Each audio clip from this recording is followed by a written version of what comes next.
Good morning. Morning. Do not be disturbed by the absence of cheer in that.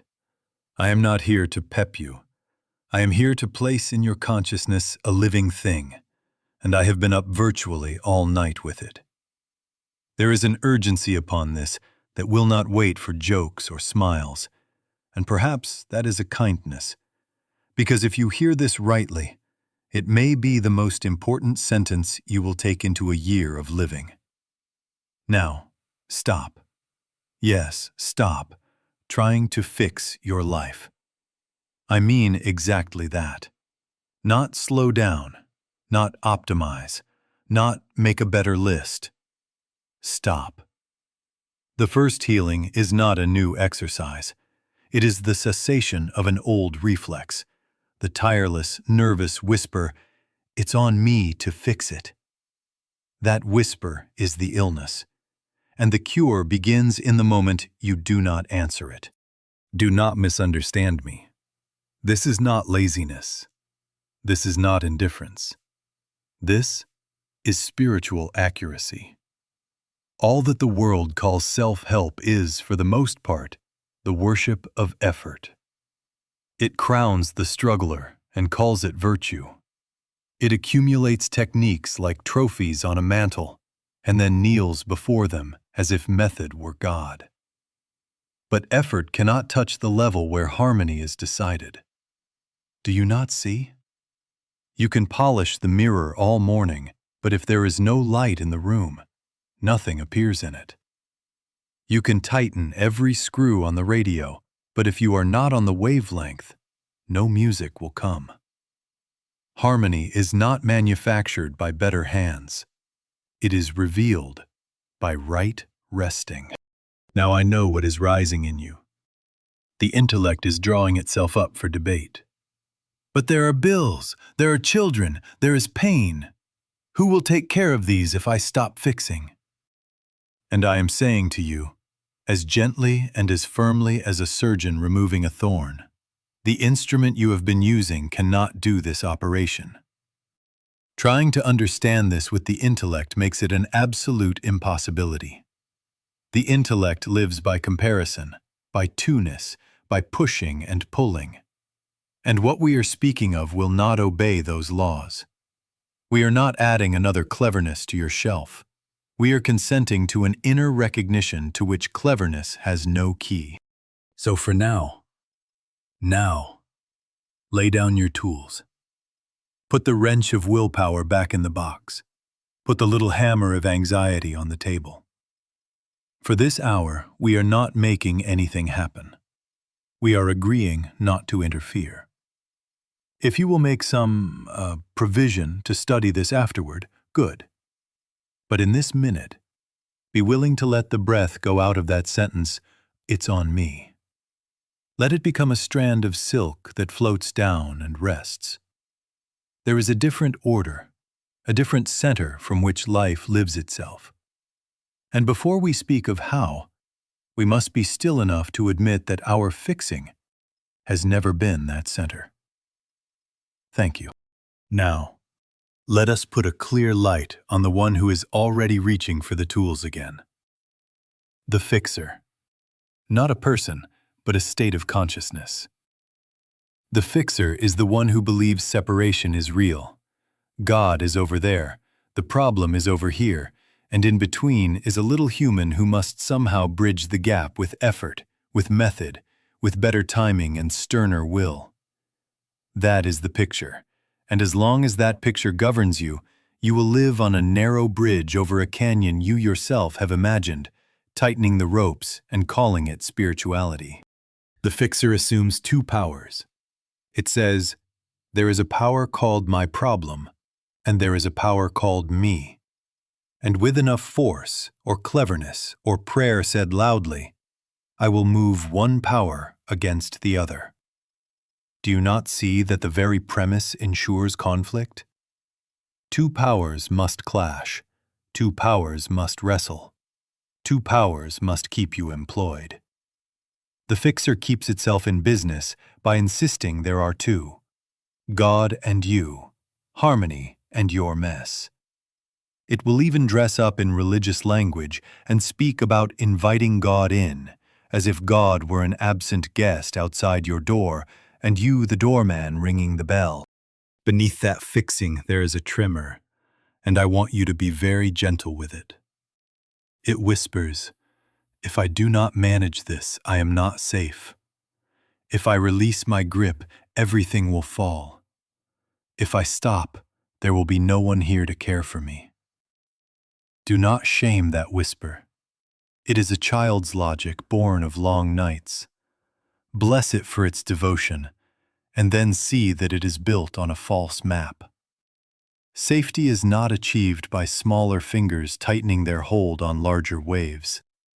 Safety is what is revealed when you discover there is no wave outside of the ocean of your own being. The fixer prays in separation. It prays to a distant power about a powerful problem, and then stands between them as referee. It treats thought like a plunger to unclog a reluctant God pipe. It assumes conditions have authority, and that your arguments must persuade them. It counts time, it counts dollars, it counts symptoms, and each number it counts becomes another proof of two. In other words, the fixer lives by the arithmetic of fear. Now, if separation is the lie, and it is, then the remedy cannot be improved technique. No better bridge will cross a canyon that does not exist. No amount of rubbing two ends of a wire together will create the current. The current is oneness realized, not friction increased. The question then is not, how do I make this work? The question is, who am I that believes I must? Who is the one who thinks he stands outside of life, outside of God, outside of harmony, and must break in? Who am I?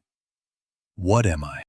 Until that identification is faced, the fixer will convert even your spiritual practice into labor. It will make affirmations into weapons. It will turn meditation into a stopwatch. It will wage a private war with an enemy it manufactures in thought. And yet, the moment you begin to suspect that there are not two, the moment you doubt that old arithmetic, a softness appears in the mind. Effort loosens. The breath grows quieter. You begin to sense that perhaps you are not an effect trying to earn a better effect at all. We are coming to that. We are not adding a shinier tool. We are laying down the toolbox. We are not building a stronger bridge. We are stepping off the map. The remedy is right identification. Not the concept of it, but the living recognition of what you are. When we touch that, the fixer has no foothold. Then action, if it comes, will come as grace, not strain. And we will take the next step together. Now, if we are to take the next honest step, we must say it plainly. The secret of life lies in right identification. Your experience follows your identity, not your strain, not your schedule, not your cleverness. Experience is the shadow of what you take yourself to be. If you identify as an anxious effect among larger effects, you will live by weather reports and tremble at clouds. If you come to rest as cause, as that from which life expresses, you will watch effects adjust themselves like a tide obeying the moon. I mean exactly that. Right identification begins with a holy no. Because the lie has been rehearsed so long, it sounds like common sense. You are not a victim body pushed about by matter. You are not a frightened mind that must barricade itself against thoughts. You are not a bundle of lack hunting for scraps of safety. You are not a temporal account adding and subtracting days and dollars to see if you have enough to live. All of that is effect thinking. It is smoke debating the wind. When you try to fix from there, you add fans to the room and wonder why the smoke thickens. Now the yes. You are awareness. You are being. You are life expressing as individual consciousness, not a person trying to borrow life. You are the light in which body and world appear as concepts and forms. They do not author you, you embrace them. You are not in the body is in you, in your awareness, as your present concept of embodiment. You are not in circumstance. Circumstance is in your field of consciousness, and it yields as the field clarifies. This is not poetry. This is the physics of spirit, and it is the only level at which healing is lawful. Do you see the pivot? You do not heal life by fixing effects. You heal by coming to rest as the cause. Cause is not a personal engine. It is the living law of being as your very identity. When you stop standing outside your own life asking for entrance, when you cease praying to an absent source and begin to recognize source as your very selfhood, the compulsion to meddle weakens. Thought quiets. The wind drops. And what is true begins to show itself without your pushing. Now, do not let the intellect take that sentence and put a crown on the ego. We are not promoting a bigger, brighter me who now declares, I am the cause, look at my power. No, the me that slogged in separation cannot do this work, and it has nothing to inherit here. Right identification is the end of that me. It is the humble, living recognition that the life I had been seeking to employ is the life I am. Not as concept, not as slogan, but as the felt center from which I live. In other words, we are moving from I need God to help me to the dawning realization that God as I, the I that is aware right now, is the only presence and power. We will say more of this, but let the seed be planted. That which I sought, I am. So for this moment, test it gently. When a fear rises, notice the first impulse to fix an effect out there, and pause. Ask, who am I here? Smoke or fire? Effect or cause? Rest for a breath as awareness itself, without reaching. Let identification do what effort cannot, and you will begin to sense a new government within, quiet, sure, not of your making, under which harmony reveals itself as the natural fruitage of realized cause. Thank you. Now we must take the sentence that everything rests upon and set it in the center. What is God? There is only one answer. I am. Not God is life while you remain an onlooker describing a specimen. Not God is love while you stand across the room pointing. If you say God is life and leave yourself out of the pronoun, you have not answered at all. The answer that heals is lived as identity. I am. Do not, please, do not let the personal mind jump in and crown itself. This is not self-deification. This is not John or Mary enlarging a private little self and announcing, I am God, look at my power. No, the personal me dissolves in this light. It does not inherit the throne. What dissolves? The distance, the sense of two, the seeker and the sought. That which I am seeking, I am. I mean exactly that. The life you have begged to touch is the life being you. The love you have tried to import is the love as which you exist. The wisdom you have hunted in books is the awareness that now knows these words. Fix-it tactics fail because they approach God as a warehouse of power, a resource to requisition with proper forms, stamps, and signatures. They make prayer into a lever and affirmation into a crowbar, and then wonder why the door will not open. They are addressing a distant office. But there is no office. There is only, I and the Father are one. That is not poetry. It is principle. As inevitable as gravity is to a falling apple, oneness is to the soul at rest. Whether you agree or not does not alter the truth. The decision before you is not to create oneness, but to accept it as identity. I and the Father are one. Take the word consciousness there instead of Father, if that helps. I and consciousness are one. Before Abraham was, I am. Be still and know that I am God. Each of these is the same sentence, the same axis, the same truth. You have been living as if there were two, and so you have labored to fix effects. But when the I am is recognized as the very awareness reading this line, the compulsion to repair the mirror fades, because you have come to the light that reveals. Now, if this is true, and in your quiet moments you will feel that it is, then our work changes. We are not trying to reach God. We are consenting to the recognition of God as I. We are not straining to hold thoughts. We are being still enough to let the fact appear of itself.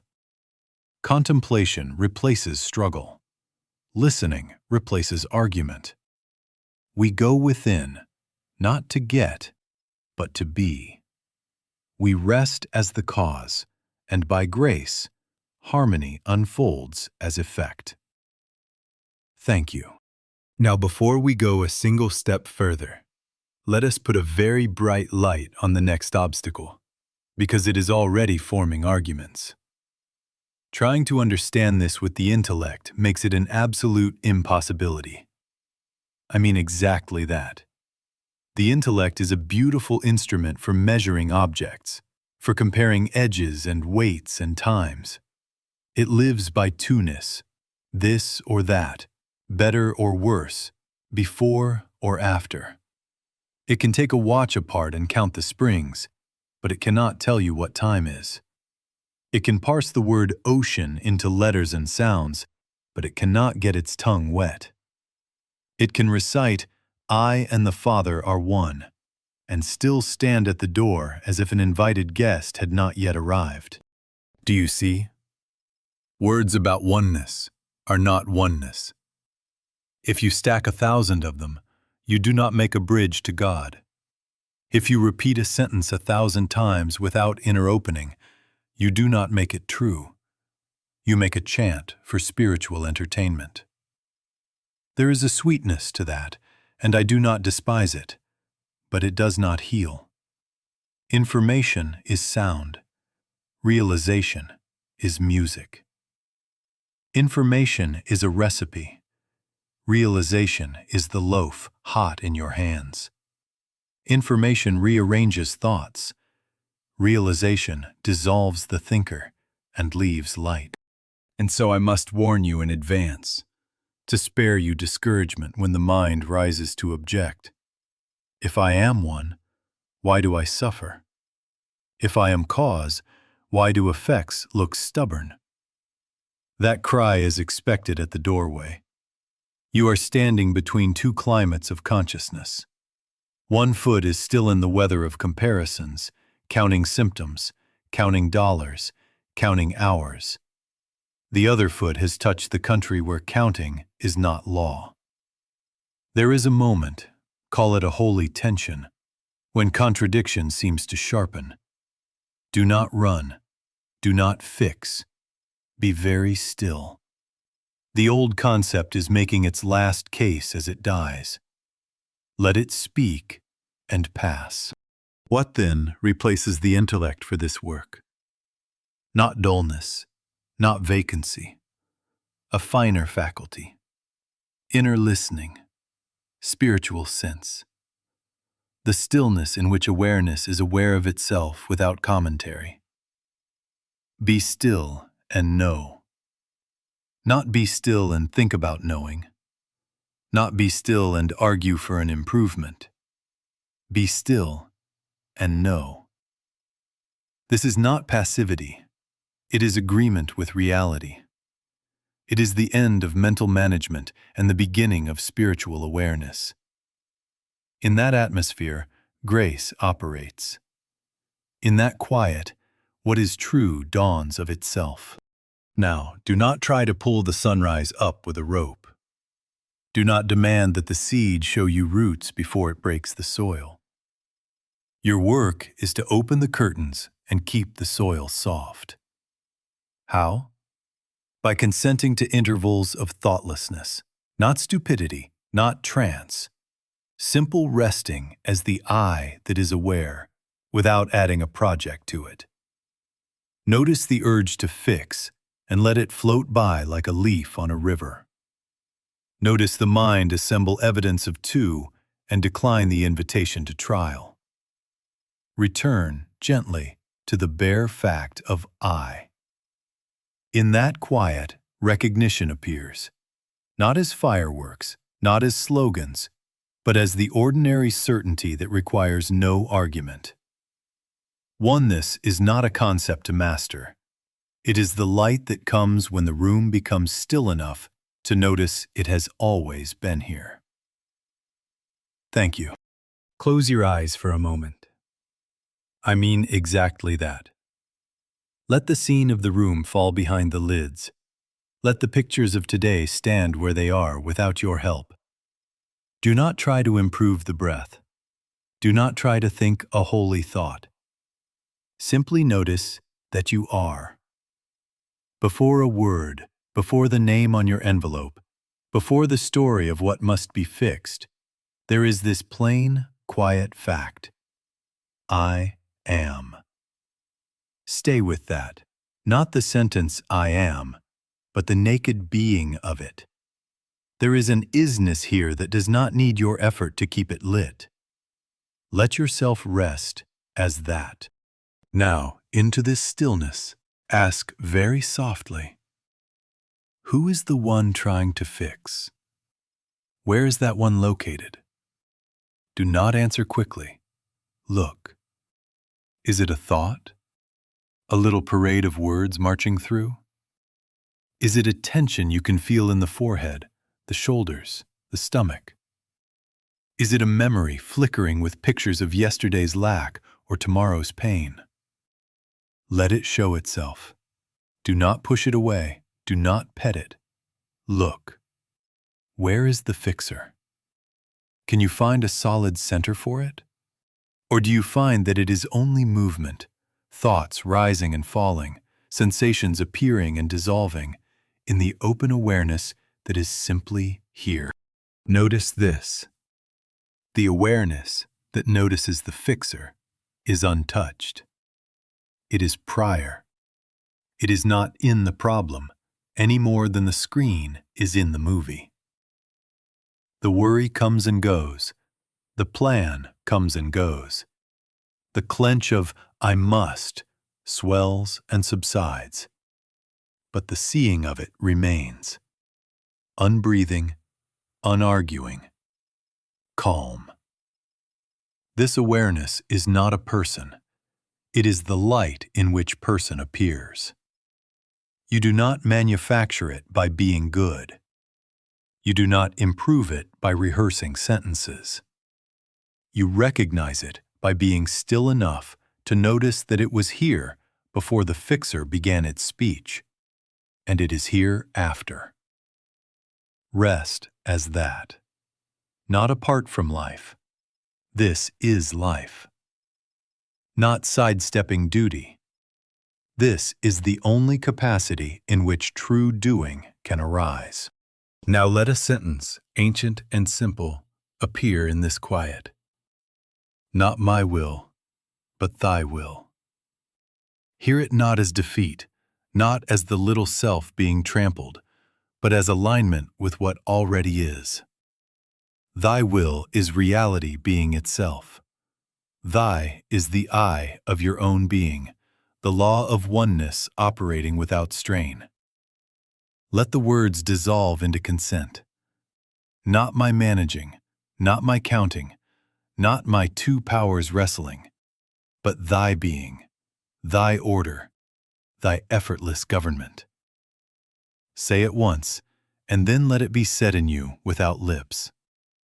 This is surrender, not to an outside monarch, but to the light that is noticing all of this now. From here where fixing cannot enter, because there are not two to argue.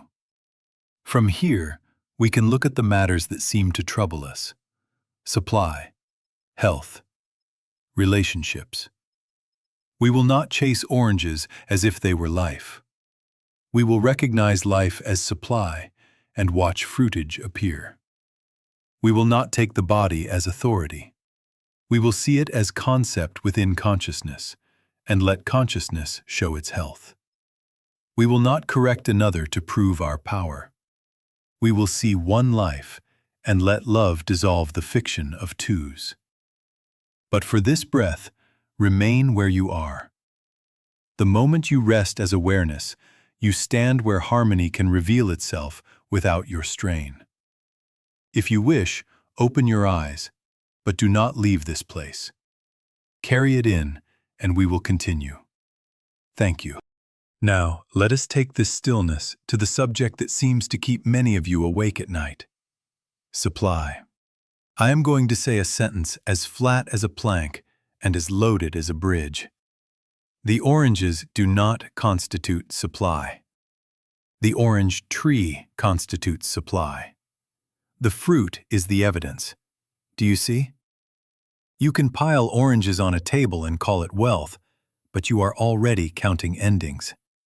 Leave them there long enough, and you will be counting rot. The life in the tree is the only reason there were oranges at all. So the supply is the life force, the sap, the unseen law pressing from within to form without. And the oranges are but the fruitage. Now translate that into your day. Dollar bills do not constitute your wealth. You constitute your wealth. Your consciousness, alive, aware, one with the law of its own being, that is the tree. Jobs are not supply. Clients, contracts, clicks, platforms are not supply. They are oranges, fruitage, forms by which life presents itself in a season. If you chase them with fear, you are like a man running around the orchard trying to glue fallen oranges back on the branches and calling it farming. You may sweat, you may hustle, you may collect a bushel for a day and think you are safe, but fear will wake you at 3 a.m. asking, "What about tomorrow?" Fixing shows up here as hustling, grabbing at fruit while ignoring the root. Now, the oneness alternative is not passivity. It is accuracy. Rest in the source within. Acknowledge, quietly, I am the substance. Not, I will get substance. Not, I will convince God to release some. I am the substance. I am the law of life operating as this consciousness. The same life that pushes sap through bark and sets blossom to fruit is the life that I am. In that recognition, activity appears.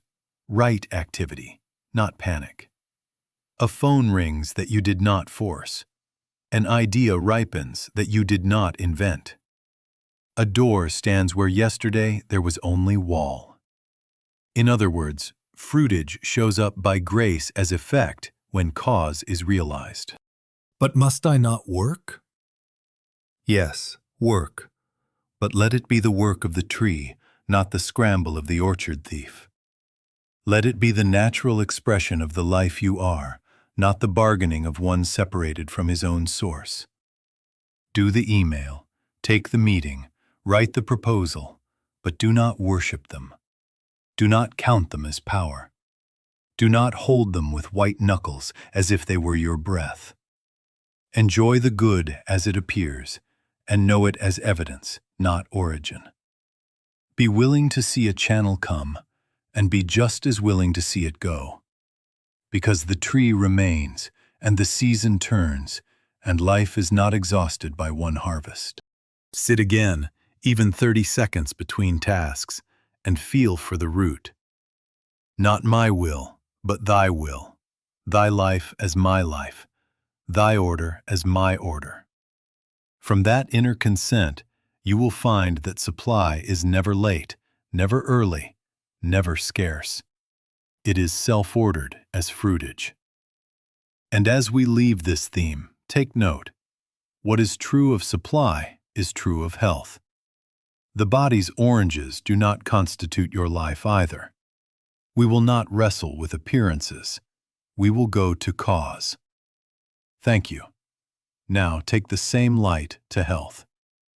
I am going to ask you to be very gentle here, because fear is used to being consulted as an authority, and we are going to remove its chair. You are not in body. Body is embraced in you. I mean exactly that. Body, as you now know it, is a concept appearing in consciousness. It is not a prison. It is a presentation. It is not the author. It is the page on which your present understanding writes. Look plainly, and you will see the proof written across your own years. Where is the infant body? It went. Where is the child body? It went. Where is the youth? It went. And yet you did not go. The I that says I remained, watching forms succeed forms, like garments outgrown and replaced. In other words, what you call body has been a changing concept, a shifting picture, while you, the awareness to which the picture appears, have been continuous. If body were you would have perished with the crib. You did not. Therefore, body is not identity. It is a concept of identity, and concepts yield to consciousness. Now see how the fixer goes to war here. It treats the body as a power in its own right. It scans as if scanning were salvation. It monitors, negotiates, bargains, fears, argues with symptoms as if they were law. It asks the body for verdicts and then trembles before its answers. It says to the knee, "What is truth?" and to the pulse, "Am I safe?" It crowns the instrument and forgets the musician.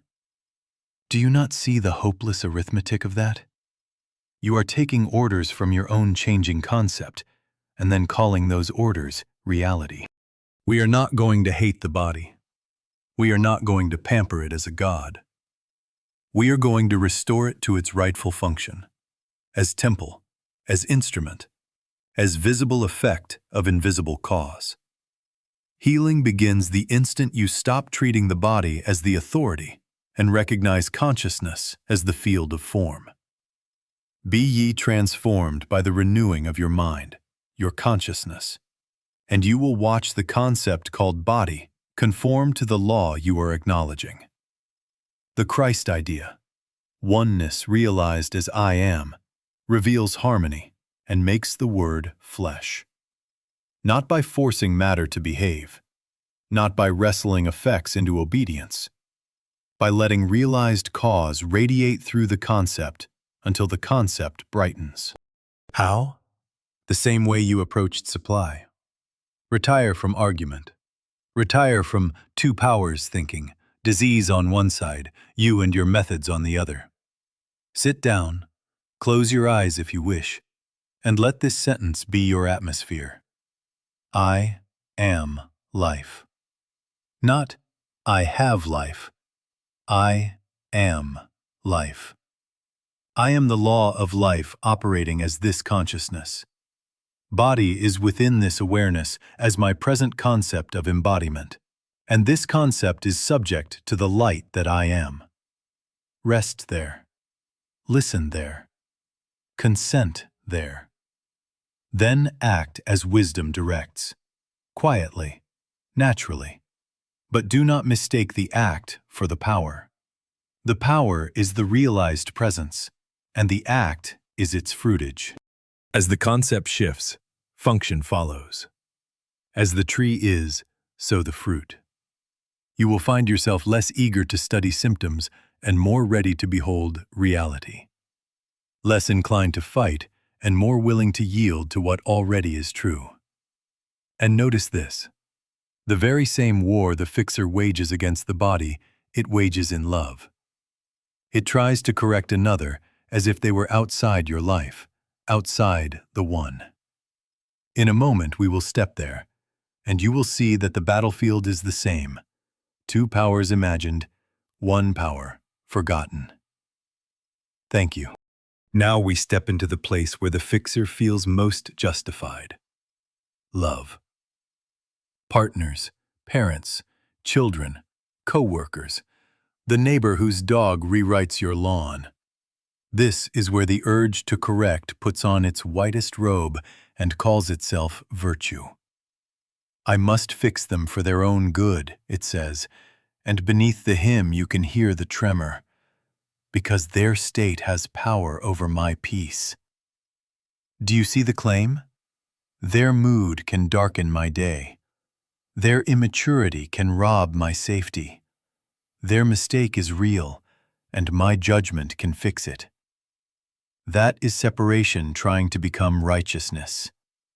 Two powers, one cloaked as concern. When you set out to fix another, you take your stand in the court of twos. You crown their error as a power, and you anoint yourself a counterpower. You write an indictment, you summon witnesses from memory. Remember last year? Remember Tuesday? And you sentence them to become what will quiet your fear. And the moment you do, you have left the one life and entered a private jurisdiction of your own mind. I mean exactly that.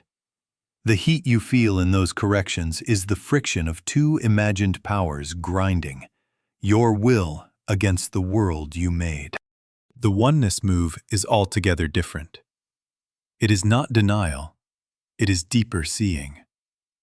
Behold the Christ where the senses report a flawed mortal. Not the personality perfected by your preference, the true identity, the same life that lives as you, living as this one before you. Take this into your very bones. You are not in relationship as a vulnerable effect. Relationship, as you presently conceive it, is in you. This person, as a picture, a story, a set of meanings, is embraced within your consciousness, and your consciousness is the law of the form it beholds. When you behold another as outside, as second, as opponent, you feed the appearance of twos.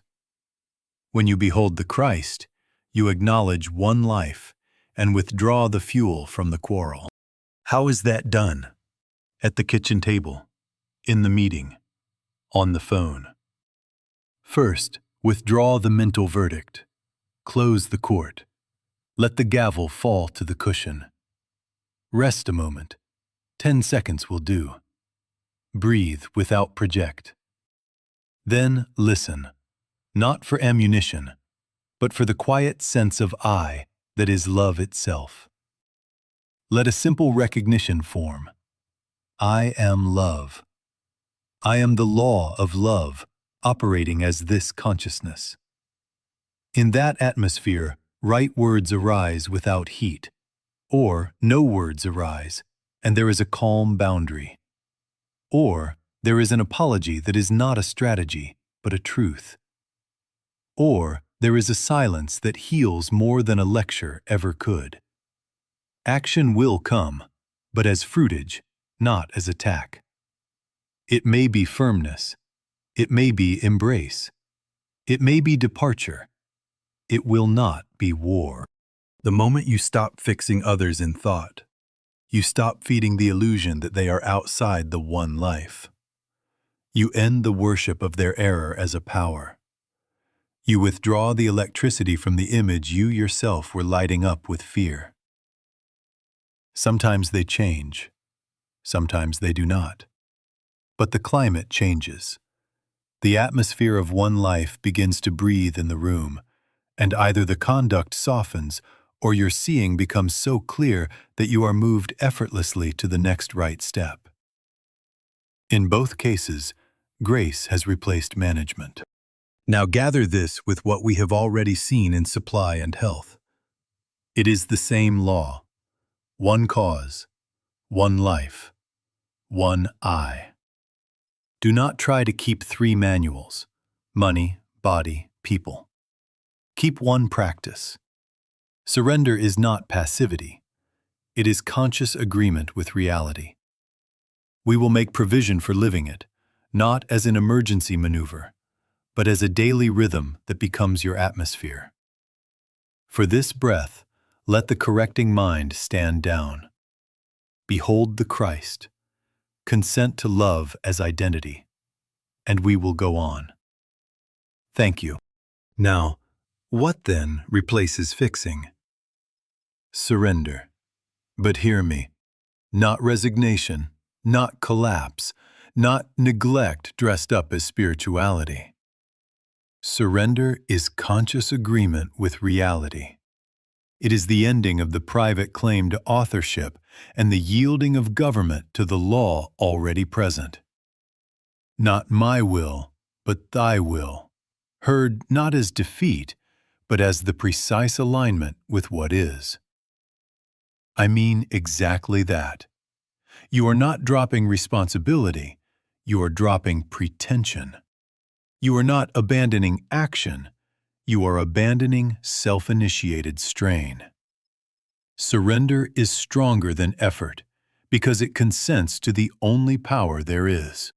Here's the mechanics of it. When you stop pushing thought, you make room for revelation. When you end the inner negotiation, you remove the static from the line. Harmony is not manufactured. It is revealed. The presence you have been trying to call answers the moment you stop calling from outside. In other words, when the fixer falls silent, the I am is audible. Be still and know. Not be still and plan. Be still and let the already true show itself as cause. Then, watch the effects take their lawful places. The inner sequence is simple, and I am going to ask you to rehearse it until it becomes habit. First, recognize the fixing impulse. Catch it at the doorway. I must, I should, I have to make this happen, and name it. Second, pause. 10 seconds will do. Third, return to I am. Not the words about it, the being of it. Fourth, let the mind become still. Decline the next argument. Fifth, feel the presence, quiet, immediate, unprovoked. Sixth, follow the quiet leading that arises in that atmosphere. Do, speak, write, move if moved, or do not. Action now is fruitage, not attack. You will either live as effect, fixing and fearing, or you will live as cause, resting and listening. There is no third climate. One is smoke debating the wind. The other is fire at rest in its law. The decision lies with you. This moment, this breath. Will you continue to worship 2 powers, problem and plan? Or will you agree with oneness and let cause be cause? Choose. And choose again at the next email, the next symptom, the next glance across the table. Because surrender is not an event. It is a way of being. Now make this durable. Do not admire it. Install it. For 7 days, 5 times a day, take 30 seconds and do the sequence. Set a gentle bell on your phone labeled I am. When it sounds, recognize, pause, return, still, feel, follow. Before each call, close the eyes for one breath and say within, Not my will, but thy will. And then listen 3 seconds longer than is comfortable. Write one sentence on a card and keep it on the mirror and in the purse. I am the law of life operating as this consciousness. Touch it, morning, noon, and night. We will make fuller provision in a moment, but begin now. Consent again and again to the fact of oneness. You will find that surrender is not the end of power. It is the beginning of its effortless operation as your very life. Thank you. Now, make some a provision for studying it afterward. Do not walk out warmed and then let it cool on the curb. This is not learned by hearing.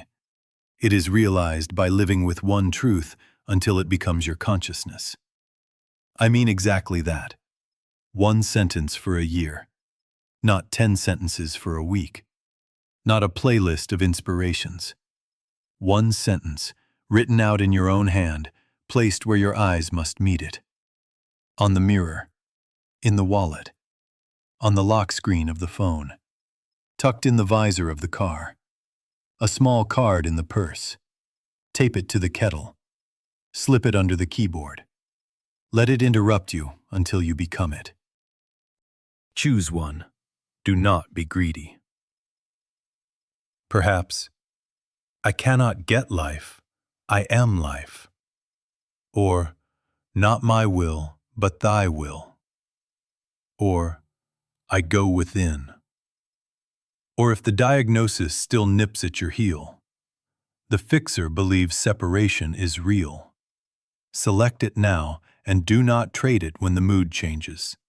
Stay. You will be tempted to upgrade words as if they were devices. Do not. The mind tries to turn truth into a slogan. Contemplation turns it into consciousness. A slogan sits on top. Consciousness saturates. I don't know how you could spend less than a year on one of these and expect more than a poster. A year makes it flesh. Here is the rhythm. Morning, 5 minutes. Before the world climbs onto your lap, sit, read the sentence once, close the eyes, and let it sink. No project, no bargaining. If thought rises, let it pass. Return to I. Return to the sentence, once, softly, and then into silence. Midday, 30 seconds. When the bell you set sounds, stop, recognize, pause, return, still, feel, follow. Read the sentence with your eyes or within, and let the breath finish itself before you move. Evening. A gentle review without self-accusation. Ask only 3 things. Where did I remember? Where did I forget? Where did grace appear without my strain? Write one line if you like. Then say, thank you, and sleep inside your sentence. This slow study matters because it starves the fixer of novelty and feeds the soul with nourishment. Repetition is not boredom, it is germination. The seed does not need 10 gardens, it needs one ground and a season. Remain with your one ground. You will notice, quietly at first, that you are less panicked though the email still comes, less hurried though the calendar is full, gentler with the body though it reports its weather. Issues will present, as weather presents, but you will not meet them as an effect clawing at effects. You will meet them as cause at rest, and fruitage will take its lawful places. In a moment, I will ask you to enjoy the good and not cling, to let life come and go in freedom. For now, make your provision. Write the sentence. Place it everywhere. Live with it until it lives you. Thank you. Thank you. Thank you. Now we come to the simplest, and for some of you, the hardest instruction. Enjoy the good but do not cling. I mean exactly that. Let a new harmony appear. Let the check arrive. Let the breath flow easy. Let the house fill with laughter. Enjoy it. Give thanks for it. But do not seize it with two hands, as if its safety rested in your gripping. The moment you cling, you reinstate two powers. You crown the effect and dethrone the cause. Fear takes its old seat and whispers, "Keep it, protect it, make it stay." And do you not know the feel of that whisper? It is the fixer changing masks. When you stop clinging to effects, you stay with the cause, and harmony is free to appear. In supply, this is plain as the orchard. The oranges come, and they are sweet. Eat them, share them, trade them, but do not make them your God. Channels open, channels close. Audiences grow, audiences fade. Markets rise, markets rest. The tree remains. If a channel shifts, be willing to nod and say within, "Of course, this is fruitage changing hands. My life is not in this basket. My wealth is not in this invoice. I am the substance." If you hold a channel with white knuckles, you are trying to glue fruit to a limb. Release. Let the season turn. In the non-clinging, you will feel the sap rise of its own accord and find, often to your surprise, that another limb is already heavy. In health, the same law governs. A symptom eases, a report sounds brighter, strength returns. Give thanks. Then put the crown back where it belongs. Do not make a pet of the improvement and pace the floor guarding it. Body is the concept embraced in you. Conditions are the weather of that concept. If the sun breaks through, step out and feel it. Then remember, I am life. The light that revealed harmony is the power that maintains it. You do not hold health by scanning. You reveal it by staying with cause. Be willing to see the concept continue to brighten, and if a cloud passes, be just as willing to behold through it. Non-clinging keeps you in the sky, not in the cloud. In relationships, enjoy the tenderness, the laughter, the partnership, the child's face at the door. Receive them as sacrament, and hold them lightly as God's own appearing, not as property. Do not press another's soul into your mold out of fear of losing them. That pressing is clinging, and clinging is separation rehearsed in the language of love. Behold the Christ in them. Let love be the atmosphere, not the leash. If conduct must change, it will change more surely under one life than under your anxious hand. If a season completes, do not wrench it longer from panic. Bless, release, and remain in the life that never departs from itself. This is not coldness. It is warmth without fear. It is the open hand of surrender. Each time good appears, say within, "Thank you," and then say again, "Thy will." Let the thanks lift you to cause, and let thy will keep you there. In the quiet of non-clinging, what effort could not manufacture, grace does naturally. The Christ reveals harmony where the fixer finally stands aside. Enjoy the good. Do not cling. Remain with I am, and watch fruitage take its lawful places. Thank you. Thank you. Thank you.